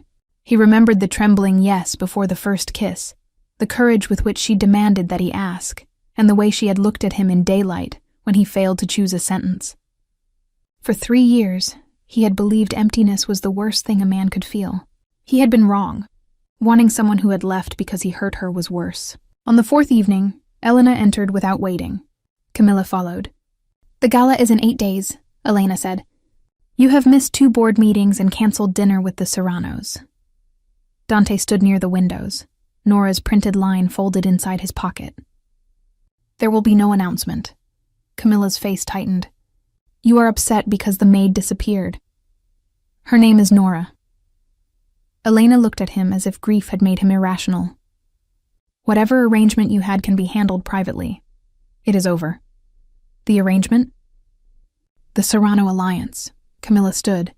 You do not mean that. Dante turned toward her. I have never meant anything more clearly. You would throw away years of planning for a woman who left without a word. She gave me every explanation. I refused to hear them. Elena's composure faltered. You barely know her. I knew enough to want her. I failed to know enough to keep her. Camilla's eyes went cold. She used your condition. She knew you had not touched a woman in 3 years and made herself available. Dante crossed the room so quietly Camilla stepped back before realizing it. Say one more word about her. Dante, 1. Camilla closed her mouth. Dante looked at his mother. Cancel the announcement. End every negotiation with the Serranos. If the business loses money, it loses mine. Elena stared. And if the girl never comes back? The question struck where no threat could. Then I will still have done one thing she asked. Chosen before it was too late. Vittorio Moretti arrived an hour later. Dante's father was 67, broad through the shoulders, his dark hair mostly silver. He had built the first Moretti Hotel before Dante finished school, and spent 4 decades treating emotion as an expense that should never appear on a balance sheet. The Serrano financing supports 4 projects, Vittorio said. Cancel the alliance and the board will challenge you. Let them. Camilla's father controls licensing. Not all of it. You have 8 days before the gala. Replace the financing or lose the projects. Dante looked at him. Done. Vittorio's eyes narrowed. For a maid? For the woman I should have chosen while she was still standing in front of me. Dante spent the next week restructuring deals he once considered untouchable. He sold a minority stake in a hotel, moved personal capital into the casino licenses, and found 2 independent partners who disliked the Serranos enough to accept lower returns. He did not do it to win Nora back. He did it because the next time he said no to Camilla, no boardroom would be able to turn that no into a negotiation. Nora rented a studio apartment above an old book bindery in Little Italy. The floor leaned near the kitchen. The radiator clicked all night. The bathroom door did not close unless she lifted it by the handle. It was hers. She placed the old laptop on a second-hand desk and the new one beside it. She bought 1 chair, 2 plates, and a small plant she nearly killed during the first week. Midnight Ink assigned an editor named Julian Reed, who spoke quickly, carried too many folders, and treated Nora's chapters as valuable before knowing what she looked like. Her readership crossed 3 million. Videos appeared online of women crying over the locked floor king and cheering when the heroine finally left. Comments arrived from women who said Nora's fictional heroine helped them recognize the difference between being wanted and being valued. Nora attended her first prenatal appointment alone. The grainy image on the screen did not resemble a baby yet, but the small flicker of a heartbeat brought tears to her eyes. She almost called Dante. Instead, she saved the appointment date in a private folder and returned to writing. Elena Moretti requested Celia Vane's live identity reveal at the gala, unaware the writer had once replaced a cup of perfectly warm coffee at her command. Nora accepted. She told herself the decision was professional. She did not believe herself. Julian arrived at Nora's apartment with the final contract 6 days before the gala. "Full ownership remains yours," he said, spreading pages across the small table. Midnight Inc. receives exclusive serialization rights for 3 years. You receive 15% of platform profit connected to your catalog, plus the advance. Nora stared at the number. It was more money than Grant had once used to persuade Lydia that marriage was rescue. "And the reveal?" "Liv, Elena Moretti introduces you. No one on their side knows your identity." "No one?" "Not even Dante Moretti." A black sedan stopped below the window. Nora's pulse changed before she saw who stepped out. "Unfortunately," she said. Dante entered the building without Marco. By the time Nora opened the apartment door, Julian stood close beside her, one hand at her elbow as he explained a clause. Dante's gaze locked on the contact. "Take your hand off her." Julian looked over. "Mr. Moretti?" "Now." Nora pulled her arm free. "Dante, he is my editor." "You meet editors inside locked apartments?" "People who do not own towers use the rooms they rent." Julian gathered one folder. "Perhaps I should—" Dante caught his jacket before he passed. "You should. Let him go. He was touching you. Because I stood too quickly. He had no reason. You always decide before you ask." Nora stepped between them. "That is why I left." The room tilted. She gripped the table. Dante released Julian and caught her before she fell. "Nora, I'm fine. You are not. Put me down." "No." He lifted her into his arms and carried her to the couch. Julian hovered near the door. "She has been missing meals during revisions." Dante looked at him. "Leave." "Dante," Nora warned. Julian placed the contract on the table. "Call me tomorrow." He left. Dante knelt beside the couch and pressed one hand to Nora's forehead. "When did you last eat?" "I am not a child." That was not an answer. "Toast." "When?" "This morning." "It is 8. I was working." "On what?" Nora laughed without humor. "Now you ask." Dante flinched. Before he could answer, someone struck the apartment door hard enough to shake the frame. "Nora," her blood turned cold. Grant's voice. "Open this door." Dante rose slowly. "Who is that?" "The man I ran from." The next blow splintered the cheap lock. The door swung inward. Grant Mercer stepped inside wearing an expensive overcoat, and the expression of a man entering property he believed belonged to him. His hair was perfectly combed. His eyes were not. "There you are." He saw Dante and stopped. "Who are you?" Dante moved between them. "The last man you should have interrupted." Grant recognized him. "Moretti, leave. This is a private family matter. Nora is not your family. She is my fiancée." "No," Nora said. "I'm not." Grant looked past Dante. "Your aunt signed agreements. I paid the debts. I protected you after your mother died, and this is how you repay me? Hiding in a filthy room and selling obscene stories." Nora's stomach dropped. "How do you know about the stories?" Lydia found the contract email. $35,000. His mouth twisted. "You ran from a respectable marriage to write fantasies about criminals. Get out. You owe me." He stepped toward Nora. Dante blocked him. "She owes you nothing." Grant's face flushed. "Move. Try." Grant swung first. Dante caught the punch, turned his wrist, and drove him into the wall. The force knocked a framed print to the floor. Grant cursed and reached inside his coat. Dante struck him once across the jaw. Grant collapsed against the baseboard. "Do not reach for anything again," Dante said. Marco appeared in the doorway with 2 guards, as if he had been waiting downstairs despite Dante's claim of coming alone. "Boss?" Dante stood over Grant. "Remove him." Nora stepped forward. "No disappearing him." Marco's eyebrows rose. Dante turned toward her. "He broke into your apartment." "Then call the police. Get a restraining order. Use the law. I will not trade one man controlling my life for another deciding who vanishes from it." Grant wiped blood from his mouth and laughed. "You think he is different?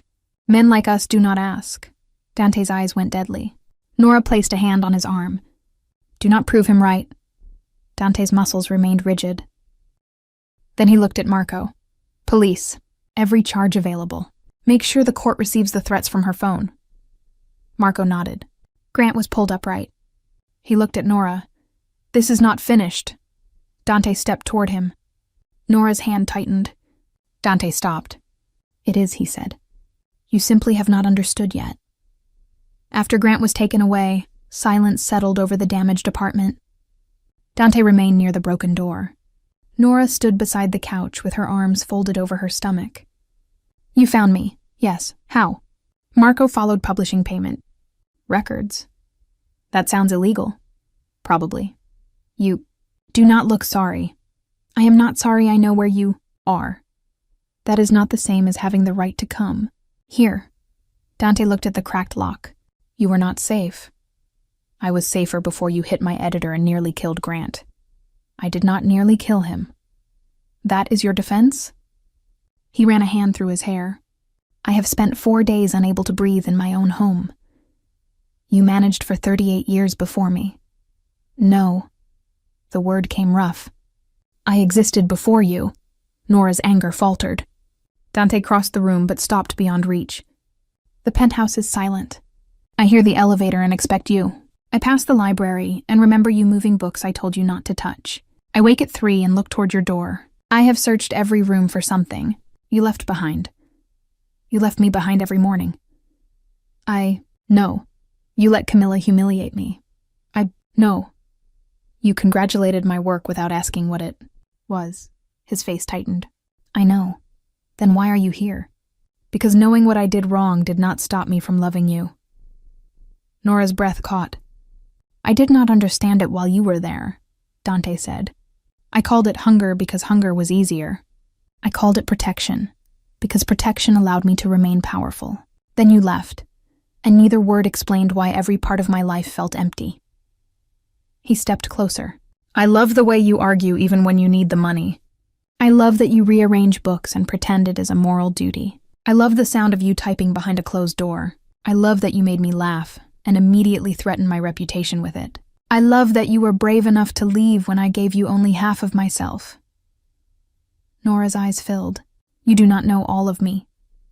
"Then tell me." "You never asked. I am asking now." She looked at him for a long moment, then took his hand. Dante's expression softened, believing she was forgiving him. Nora guided his palm to her stomach. "There is something else you did not ask about." He went completely still. "Nora, I found out the day I won the contest." His fingers spread gently. "You are pregnant?" She nodded.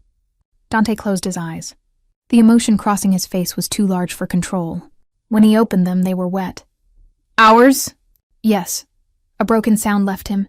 He lowered himself in front of her, one hand still over her stomach, and pressed his forehead against her. "Why didn't you tell me?"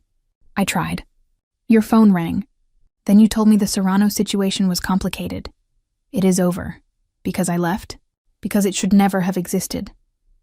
He looked up. "Come home." Nora's tenderness hardened. "No," Dante stood. "Grant knows where you live. The police know who he is. This door is broken. It can be replaced. You are carrying our child. Our child. My body. My home." His jaw tightened from instinct, then slowly relaxed. "What do you want?" The question was clumsy but real. Nora looked around the small apartment. "I want to stay here." "Why?" "Because I paid for it with my words. This is the first home no one gave me in exchange for obedience. If you love me, you can come into my life instead of ordering me back into yours." Dante looked at the narrow couch, leaning floor and tiny kitchen. "There is nowhere for security. There is a street. The windows are not reinforced. They are windows. The building has one working camera. Then add another. After asking the landlord, he exhaled sharply. Nora almost saw the argument rise and die behind his eyes. All right, she blinked. All right? I will come here. You will not buy the building. I had not said that. You thought it. Briefly. Nora laughed. Dante stared, then smiled. It was the first smile she had seen from him in daylight. He replaced the broken door that night after asking the landlord. He added one camera outside the building after asking Nora. He assigned a car to remain at the end of the street, not beneath her window, after negotiating for 20 minutes and losing twice. Then the most feared man in Chicago began spending his evenings in an apartment above a book bindery. At first he arrived with enough food from Moretti hotels to feed the entire building. Nora sent half downstairs to Mrs. Alvarez, the elderly woman in the next apartment, and the rest to the bookbinder's family on the first floor. He objected when Nora continued publishing meetings alone. She objected when Marco appeared outside every appointment. They compromised on one driver and a check-in message. Dante slept badly on the narrow bed, so Nora offered the couch. He refused. They learned to fit. Some nights passion still consumed every available word. Dante would arrive after a long meeting, remove his jacket at the door, and look at Nora as though crossing the city had required restraint.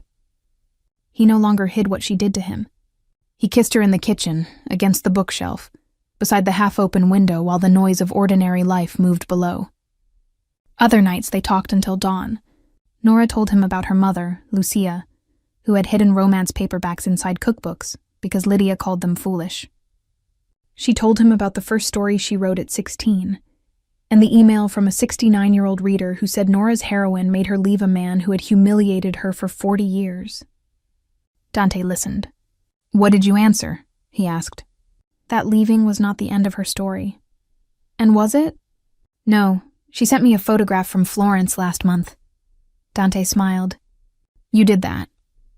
The woman did it. You reminded her she could. It was the first time he treated Nora's writing as something larger than a hobby, though he still did not know the name Celia Vane. Dante told Nora less, but what he offered mattered. He described growing up in hotels where every dinner was a negotiation, and affection always arrived with expectations. His father praised results, his mother praised control, and weakness was corrected before anyone could comfort it. I learned how to provide everything except myself, he said one night. Nora rested her hand over his heart. You are learning. Slowly. Very. He kissed her fingers. Cruel. On the 7th morning, the smoke alarm woke Nora.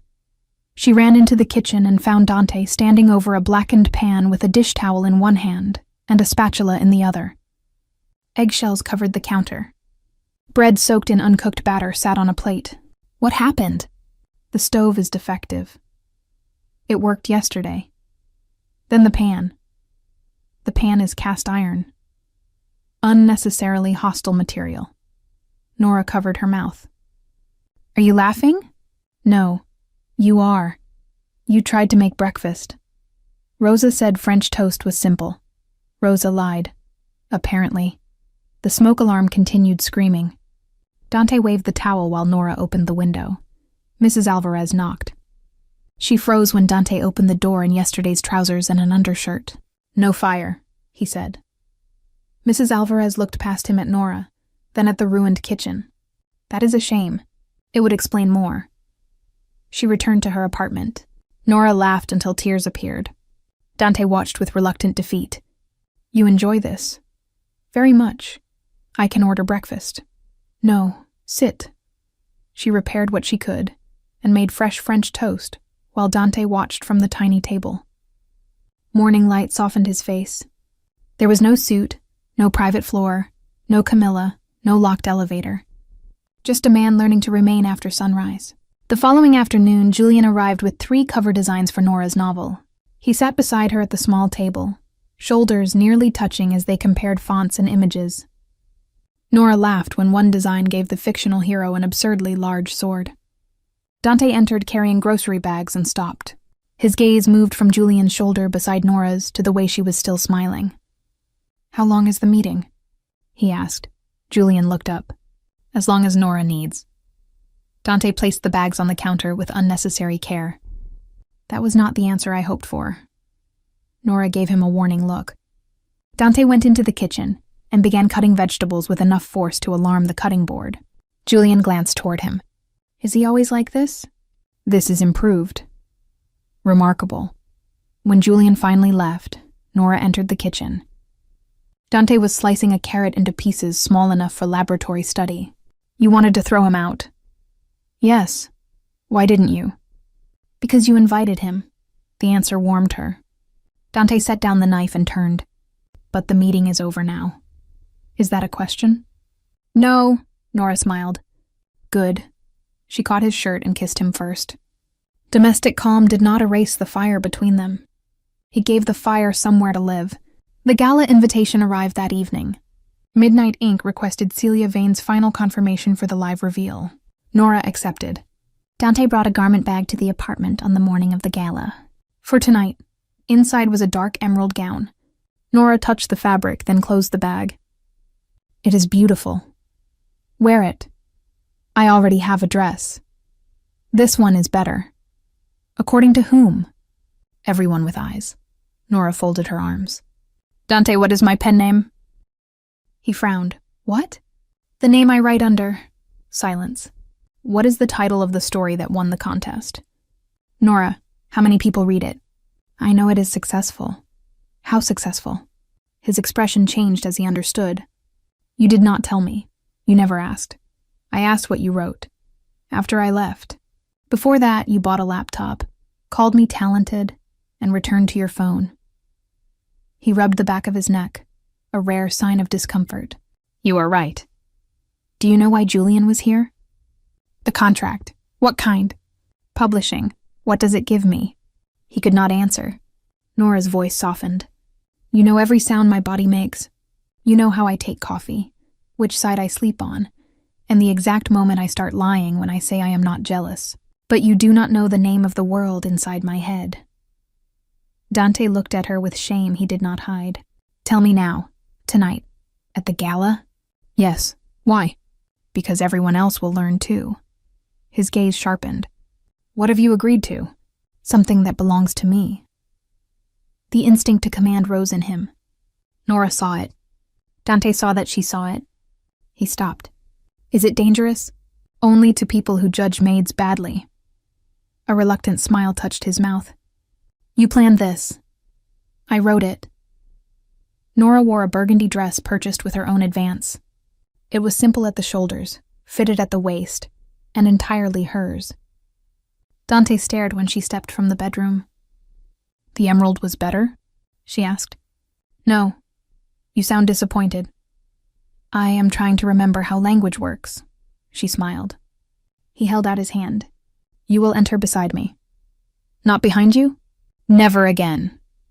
The Moretti Foundation Gala filled the tower's grand ballroom with politicians, actors, business families, and cameras broadcasting Midnight Inc.'s announcement live. Nora had crossed the same floor in uniform weeks earlier, carrying trays while guests looked through her. Tonight, conversations slowed as she entered with Dante's hand around hers. Camilla stood near the stage in white and silver. Elena spoke with media executives beneath a chandelier. Vittorio watched from the bar with an expression that revealed nothing. Marco remained near the private corridor, scanning every entrance. Nora felt the room measuring her. Some guests recognized the former maid from elevator gossip. Others knew only that Dante Moretti arrived beside a pregnant woman no society page had named. Dante's hand tightened. You can still leave, he said quietly. So can you. I am not leaving. Neither am I. A board member intercepted Dante before they reached the stage. Camilla used the opening. The little maid returns, she said. Former maid, temporary positions end, habits remain. Her gaze moved over Nora's burgundy dress. Did Dante buy that too? No. Then perhaps one of your new admirers did. I bought it. With his money? With mine. Camilla laughed softly. Nearby guests turned, sensing blood in the water. You truly believe one elevator and a few private nights made you his equal? I do not need to be his equal to know I am yours. Camilla's face hardened. You were never the woman he loved. You were the first body that finally worked for him in 3 years. The sentence reached places ordinary insults could not. Nearby, whispers stopped. Nora saw Dante pushing through the crowd. Camilla stepped closer. You did not escape Grant because you became independent. You simply found a richer man whose cage felt more exciting. Nora's fingers curled. Camilla smiled. You arrived with $12 and now wear Dante's desire as though you earned it. He is not in love with you. Your innocence made him feel powerful again. Dante was almost there. Camilla lifted her champagne glass. At night he calls you Nora. In daylight, half this room still knows you by your uniform. She tipped the drink across Nora's chest and dress. Gasps moved through the ballroom. Cold liquid ran down the burgundy fabric. Camilla's smile returned. Now you smell like the service floor again. Dante reached them. His face contained no restraint. Apologize. Camilla looked at him. Dante, now. Elena moved toward the stage microphone, aware now of the confrontation. Ladies and gentlemen, may I have your attention? Lights shifted. Camilla glanced at the cameras, then Dante. You would humiliate the Serrano family for her? Dante took the microphone from an event assistant before Elena could continue. No, he said. I will humiliate myself. The ballroom quieted. Nora stood soaked in champagne beneath hundreds of eyes. Dante stepped beside her. For weeks, many of you have discussed Nora Hale as if she entered my elevator with a plan. She did not. The elevator stopped. I kissed her. I moved her to my floor because after 3 years of feeling nothing, I could not tolerate the thought of never touching her again. Shock rippled through the guests. Camilla went pale. That was desire, Dante continued. What followed was cowardice. I wanted her privately, and allowed my family to treat her as temporary. I protected her from men who touched her body and failed to protect her when people damaged her. Dignity. His eyes found Nora. She left because I gave her passion in darkness and silence in daylight. No one moved. There will be no engagement between the Moretti and Serrano families. There was never my consent to one. Any business requiring me to deny the woman I love is business I do not want. Camilla's father started forward. Vittorio intercepted him with one raised hand. Dante faced the cameras. I choose Nora Hale. Not because of what she may become. Not because of what she carries. And not because she made my body remember desire. I choose her because losing her taught me desire was the smallest part of what I felt. Nora's breath broke. He had chosen her while the room still believed she was only the former maid. Camilla's father raised his voice. This is not finished. Elena stepped between him and the stage. For the first time, her attention settled fully on Camilla. No, your daughter did this to herself. Camilla stared. Because I spilled one glass? Elena's voice carried through the microphones. Because that glass revealed the woman you become when you believe someone beneath you cannot fight back. She faced the cameras. Effective tonight, every Moretti Serrano social, legal, and business arrangement is terminated. Camilla went white. Elena, Vittorio looked at security. Escort the Serranos out. Camilla's father began protesting about contracts, but the ballroom had already turned against them. Guests stepped aside as guards approached. Camilla looked at Nora one final time, but the cruelty had lost its confidence. Security removed the woman who had entered expecting to become a Moretti bride. By morning, the champagne clip would be watched 12 million times. Sponsors would cancel Camilla's charity appearances. 2 boards would request her resignation. The woman she had called temporary would become the face of Moretti Media's future. Camilla would become the woman every brand was trying to escape. Elena returned to the microphone. Her composure had fractured, but she continued. There is another announcement. The screen behind the stage illuminated with the Midnight Ink logo. Our digital platform has experienced unprecedented growth because of one anonymous author.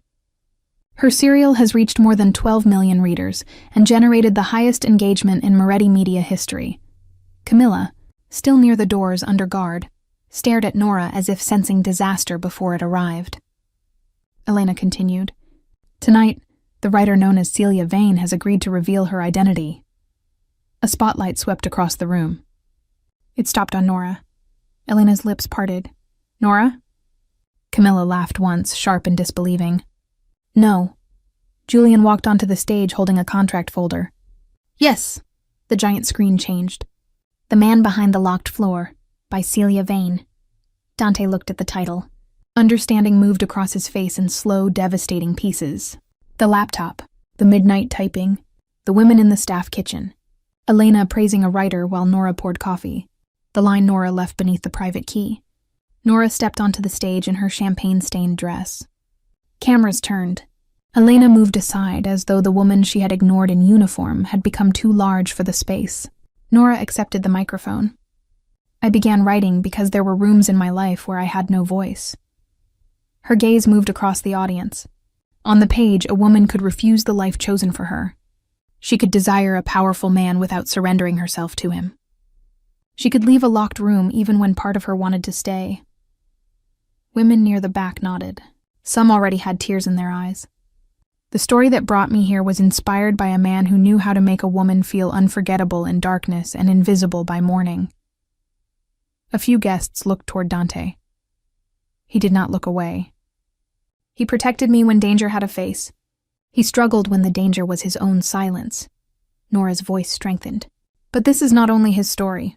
It belongs to every woman treated as valuable only after someone discovered what she could earn, create, or provide. She looked at Elena. My worth did not begin when Midnight Ink counted my readers. Elena lowered her eyes. Nora looked toward the doors where Camilla had disappeared. It did not begin when a powerful man chose me. Then at the servers along the walls.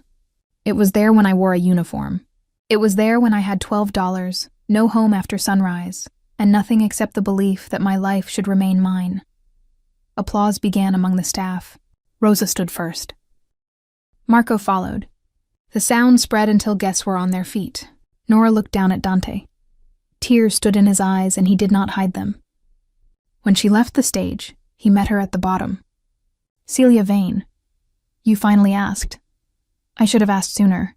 Yes. The Man Behind the Locked Floor sounds difficult. He is exhausting. Does he improve? The ending is unfinished. Dante held out his hand. May I help? Nora placed her hand in his. You may try. They reached the terrace beyond the ballroom. The city burned beneath them. Guests remained inside, giving them a thin illusion of privacy. Dante turned to her. I had a speech. You already gave one. That was an apology. He reached inside his jacket and removed a small velvet box. Nora's breath caught. Dante! He lowered himself onto one knee. I bought this before I knew who Celia Vane was. Before I knew the contract, the readers, or the value of your name. He opened the box. The ring was simple, a clear stone above a thin band engraved with a tiny open doorway. I am not asking because you carry our child. I am not asking because your stories are worth millions. I am asking because I want the life you built without me, if you let me stand inside it. Nora's eyes filled. You are still very bad at breakfast. I can improve. You hate my apartment. Windows. They are objectively weak. You will not buy the building. I make no promises under emotional pressure. She laughed through tears. Dante's voice broke. Marry me, Nora. She opened her mouth. A side door slammed against the terrace wall. Grant stood beneath the archway wearing a catering jacket over his shirt. His face had healed badly from Dante's earlier blow. One hand held a compact pistol. The other shook with rage. She is not marrying anyone. Nora froze. Dante rose slowly and moved between them. Grant. You took everything. Grant's eyes fixed on Nora. The agreement, the money, Lydia's house. Now the city applauds you as if you built yourself. Nora's hand went protectively to her stomach. Put the gun down. You owe me. I owe you nothing. I paid your debts. You paid my aunt to control me. I saved you. No, you tried to purchase me. Grant's arm lifted. Dante stepped closer. Look at me. Grant's attention shifted. You think because you are Moretti, you can steal another man's wife. She was never yours. She would have been. That is not the same thing. Grant's finger tightened against the trigger. Marco appeared inside the doorway, but guests blocked his line of fire. "Boss," he warned. Grant aimed past Dante toward Nora. Everything happened in one violent second. Dante turned. The gun fired. Nora felt his body strike hers as he pushed her down. The shot echoed across the terrace. Dante staggered. A dark stain spread beneath his ribs. "Dante!" Grant tried to fire again. Marco's weapon cracked. Grant collapsed, clutching his leg, the pistol spinning across the stone. Guards surged through the doorway. Nora barely saw them. She dropped beside Dante as his knees struck the terrace. Blood soaked his white shirt. He looked at her face, not his wound. "Are you hit?" "No. The baby?" "We're safe." Her hands pressed against his side. Blood came through her fingers, hot and terrifying. "Why did you do that?" A weak smile touched his mouth. "Still asking obvious questions." "Do not joke." "You were going to answer. Then stay awake and hear it." His hand found hers, slick with his own blood. Was the speech too long? "Dante. Nora." His eyes began losing focus. "Look at me." She held his face. "You do not get to close your eyes." "Feels familiar." "Stay with me." Siren sounded below. Marco knelt and replaced Nora's hands with pressure from a folded jacket. "Ambulance is coming." Dante's fingers tightened faintly. The ring. It lay near the chair where he had knelt. Nora reached for it. "I have it." "Good. You are going to ask again." Demanding. "Yes." His eyes closed. "Dante!" Paramedics burst through the terrace doors.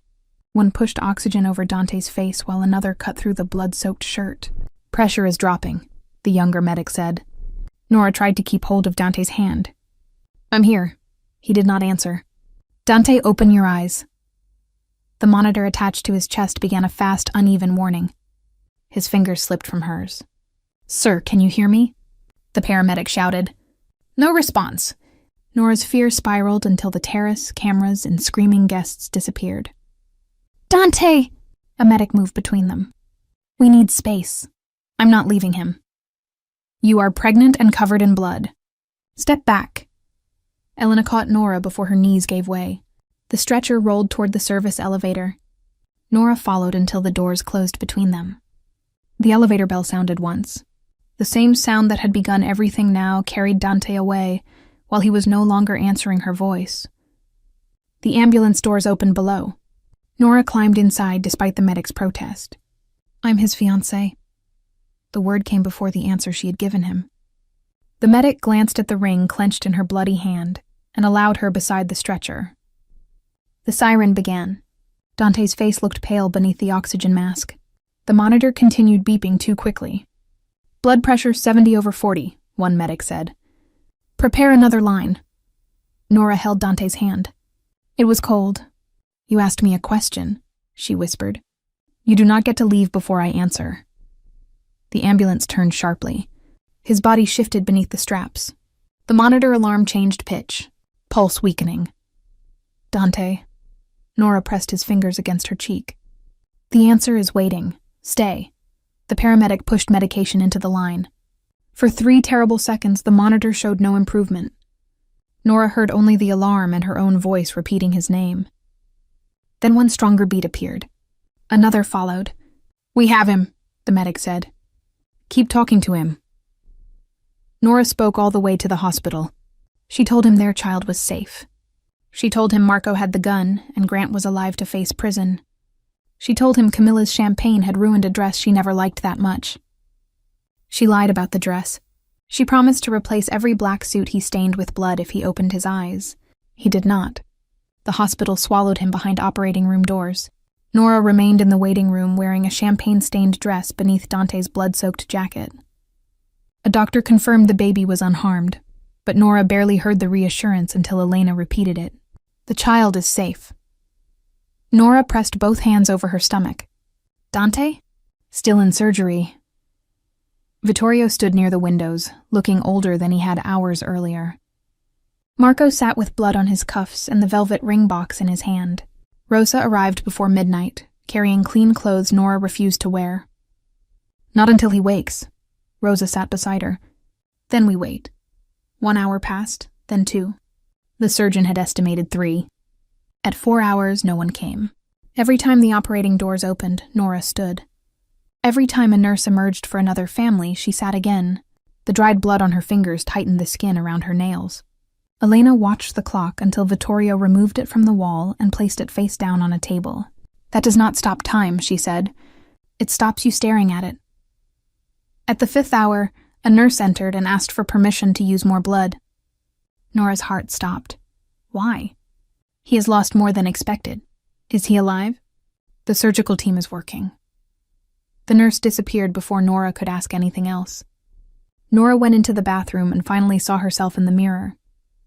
Champagne dried across the burgundy dress. Dante's blood covered both hands, her forearms, the front of his jacket, and the tiny open-door ring she still held. For one irrational second, she imagined washing the blood away would erase proof that he had touched death. She did not turn on the water. She returned to the waiting room with the stains intact. At 6 hours, the surgeon appeared. His cap was in one hand. His expression revealed nothing quickly enough. Nora stood so fast Rosa caught her elbow. "Mr. Moretti is alive," he said. Her knees nearly failed. The bullet damaged his liver and caused severe internal bleeding. "We repaired the injury. He required a significant transfusion, and his condition remains critical." "Can I see him?" "Not yet. The next 24 hours are important." "Will he wake?" The surgeon paused. That pause became its own terror. "We expect him to. I cannot promise when." Dante remained unconscious for 2 days. Nora sat beside him and read The Man Behind the Locked Floor from the beginning. She read the elevator scene she had changed enough to hide, but not enough to forget. She read the heroine's anger, the hero's failures, and the chapter women had quoted across the internet. Elena visited quietly. Vittorio handled the board. Marco stood outside the hospital room like a stone statue. Rosa forced Nora to eat. On the second night, Nora reached the unfinished ending. "The locked floor king opened every door," she read softly. Not because he expected her to stay, but because love without freedom was another beautiful room. A rough voice interrupted. "He still sounds unbearable." Nora's head snapped up. Dante's eyes were partly open. "You're awake." "Apparently." She leaned over him, laughing and crying at once. "Do not move. You always order me around in medical situations. This is the first medical situation. Feels like more." His eyes searched her face. "Baby? Safe. You? Safe. Grant? Alive, arrested, extremely unpopular." Relief softened him. Then he looked at her closed hand. "The ring?" Nora opened her fingers. "Still here. I asked a question. You were shot before I answered. Poor timing. Terrible." Dante tried to lift one hand. Nora took it carefully. His grip was weak. "Nora Hale, will you marry me?" Tears returned. "Not because I'm pregnant?" "No. Not because Celia Vane makes your company rich?" "You retain full ownership." I checked before getting shot. "Not because I'm the only woman your body responds to?" His thumb moved against her skin. That was how this began. "It is not why I am asking." "Then why?" "Because you are the first person who made me want morning as much as midnight." Nora lowered her forehead to his hand. "Yes." Dante's breath left slowly. "Yes?" "Yes, I'll marry you." "You could sound more enthusiastic." She laughed and kissed him gently. "You are impossible. Your readers already know." Recovery humbled Dante in ways injury alone could not. He returned to Nora's apartment rather than the penthouse because she refused to move during pregnancy. He complained about the stairs until the doctor permitted him to use them without assistance. He tried to work from the small table and discovered Nora's deadlines did not pause for Mafia meetings. He read every chapter of The Man Behind the Locked Floor, including scenes that made him arrogant, emotionally blind, and occasionally ridiculous. "Did I truly say this?" he asked one evening. Nora looked at the screen. "You said something worse. I improved you. Unacceptable. Readers love the improved version. Do they love the real one?" Nora touched the scar beneath his ribs. "One does." Midnight Ink launched Nora's first novel 3 months later. It became a bestseller within a week. Nora negotiated her contract with Julian, created a fund for women escaping coercive engagements, and bought the apartment above the bookbindery rather than letting Dante buy it for her. He purchased the empty unit beside it after asking, then opened a doorway between them to create space for the baby. "This is not buying the building," he told her. "It is buying half the floor. A technical difference. An important one." Elena began visiting without assistance. The first time she brought no diamonds, gifts, or advice. She asked Nora about the book and listened to the answer. Rosa later declared this evidence of personal growth. Vittorio offered Nora a seat on the media board. She declined and negotiated a distribution contract instead. Marco accompanied her to court when Grant's attorneys attempted to discredit her. Grant accepted a plea agreement that guaranteed years in prison and a permanent protective order. Nora's aunt wrote twice, asking forgiveness and money. Nora answered once. Forgiveness might come later. Money would not. When Dante had fully recovered, he asked Nora to meet him in the lobby of Moretti Tower after closing. The private elevator had been repaired months earlier, but Nora had not entered it since the first night. Dante stood inside wearing a black suit without a tie. The doors were open. "You have a strange attachment to dramatic locations," Nora said. "I learned from a best-selling author." "What are we doing here?" He held out his hand. Nora stepped to the threshold but did not enter. Dante did not pull. "The first time these doors closed, I wanted you before I understood anything about you." He looked at the mirrored walls. "I believe desire was the miracle. It was a memorable 23 minutes. You remember the number?" "I wrote the scene." His gaze returned to her. "The miracle was not that my body woke up. It was that you remained yourself. While I tried to fit you into the smallest part of my life, I knew how to offer." He opened the velvet box again. "This time the doors stay open. You can step in, remain there, or walk away. I am asking, not deciding." Nora looked behind him. Marco, Rosa, Elena, Vittorio, Julian, and Mrs. Alvarez stood near the lobby columns. Rosa was already crying. Marco pretended not to notice. "You arranged an audience. Your readers expect public payoff. You finally understand stories. I have an excellent teacher." Nora stepped into the elevator. Dante slid the ring onto her finger. The doors remained open when he kissed her. They married on the rooftop of Moretti Tower in bright afternoon sunlight. Nora wore ivory silk curved gently over her 5-month pregnancy. Rosa and Marco walked her down the aisle because they had protected her without asking to own her. Elena sat beside Vittorio and cried openly. Mrs. Alvarez brought the blackened pan from Dante's first breakfast attempt as a wedding gift. Julian threatened to include the story in Nora's author biography.